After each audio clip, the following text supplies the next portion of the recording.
Sir ತುಂಬ ನೋವಾಗೋಂಥ cinema sir. ಯಾಕಂದರೆ ಇದು ಪ್ರತಿನಿತ್ಯ ನಡೀತಾ ಇರೋದ ಸರ್, ಏನು ಹೊಸದಾಗೇನಿಲ್ಲ. ಆದರೆ ನಾವು ಅಜಯ್ ರಾವ್ ಅವ್ರ ಬಗ್ಗೆ ತುಂಬ ಖುಷಿ ಆಗುತ್ತೆ. ಯಾಕಂದರೆ ಇಂಥ ಸಿನಿಮಾಗೆ ಬಂಡವಾಳ ಹಾಕಿ ಮಾಡ್ತಾ ಇದ್ದಾರಲ್ಲ, ತುಂಬ ಸಂತೋಷ ಆಗುತ್ತೆ ಸರ್. ಯಾಕಂದರೆ ಎಷ್ಟು ನೋಡ್ತಾ ಇದ್ದೀವಿ, ರೇಪ್ಗಳಾಗ್ತದೆ, ಅನ್ಯಾಯಗಳ ಕೊಲೆಗಳಾಗ್ತದೆ, ಚಿಕ್ಕ ಚಿಕ್ಕ ಹೆಣ್ಮಕ್ಳನ್ನ ಬಿಡ್ತಾ ಇಲ್ಲ, ದೊಡ್ಡವ್ರನ್ನೂ ಬಿಡ್ತಿಲ್ಲ. ಅಂಥವ್ರನ್ನ ಕೋರ್ಟ್ಗಳಲ್ಲಿ ಕೇಸ್ಗಳು ಹಾಕೊಂಡು ತಳ್ಕೊಂಡು ಶಿಕ್ಷೆಗಳಾಗ್ತಿದೆಯಾ ಸರ್?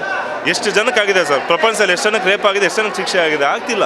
ನಾವು ಲೈವಲ್ಲಿ ನಿಂತ್ಕೊಂಡು ಬಡ್ಕೊಂಡು ಸಾಯ್ತಾ ಇರ್ತೀವಿ. ಆದರೆ ಏನು ಮಾಡಬೇಕು, ಏನು ಮಾಡಿದ್ರೆ ಏನಾಗುತ್ತೆ ಅಂತ ಪಕ್ಕಾ ತೋರಿಸಿದರೆ ಸಿನಿಮಾದಲ್ಲಿ. ದಯವಿಟ್ಟು ಎಲ್ಲರೂ ಬಂದು ನೋಡಿ, ಅನ್ಯಾಯ ಆಗಿರೋ ಮನೆಗಳೆಲ್ಲ ಬಂದು ನೋಡಿ, ಒಂದು ಅರಿವು ಮೂಡುತ್ತೆ ಸರ್.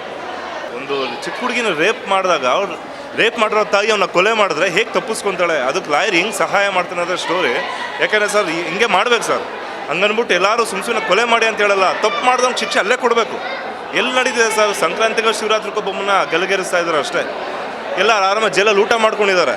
ರೇಪ್ ಮಾಡಿರೋರು, ಕೊಲೆ ಮಾಡಿರೋರು, ಹೆಣ್ಣು ಎತ್ತಿರೋರು, ಅವ್ರಿಗೇನು ನೋವು ಪಡ್ತಾರೆ, ಎಷ್ಟು ನೋವು ಪಡ್ತಾರೆ, ಎಷ್ಟು ಟೆನ್ಷನ್ ಪಡ್ತಾರೆ, ಅದ್ರ ಬಗ್ಗೆ ಯಾರಿಗೂ ಅರಿವಿಲ್ಲ. ನಮ್ಮ ಜನನ ಅದ್ರ ಬಗ್ಗೆ ತಲೆ ಕೆಡಿಸ್ಕೊಳಲ್ಲ. ನಮ್ಗೊಂದು ನ್ಯೂಸ್ ಬೇಕಷ್ಟೇ. ಒಳ್ಳೆ ಅದ್ಭುತ ಸಿನಿಮಾ ಸರ್. ದಯವಿಟ್ಟು ಎಲ್ಲರೂ ಬಂದು ನೋಡಿ, ಎಂಜಾಯ್ ಮಾಡಿ ಸರ್.